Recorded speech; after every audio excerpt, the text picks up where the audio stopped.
ito nga pala yung order sa akin na mga pangbalat ng nyog. Ito yung single pedal mga katribo.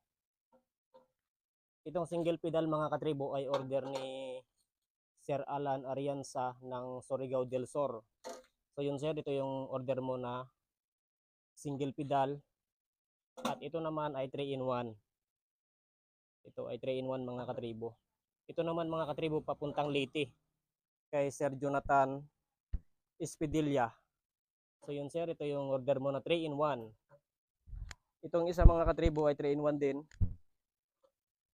Papunta naman to ng Iloilo kay Ma'am Mary Jean Cuenga, Pututan, Iloilo. So pakita ko lang sa inyo mga katribo, hindi pa nakakapanood kung paano ang paggamit ng pambalat ng nyog. So itutusok nyo lang ito mga katribo.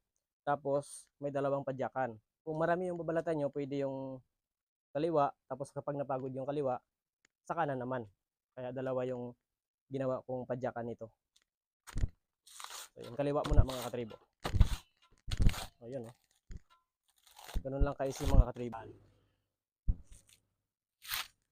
Ganun lang ka-easy. Oh.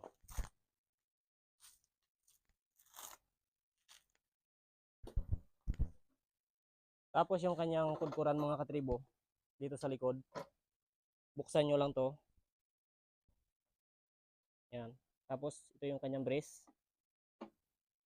Dito yung kanyang kudkuran. Ito yung kanyang kudkuran mga katribo. At yung isa naman ay yung panglugit. Ito yung ginagamit sa kuprahan pag natapahan na yung kupras, yung nyog. Oh. Pwede na kayong magkayod. Ito magiging patungan na ng planggana.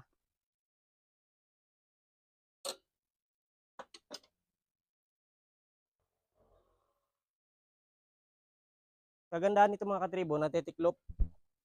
Tinatanggal lang to yung bolt ng kanyang padyakan. Pwede mo nang tanggalin to.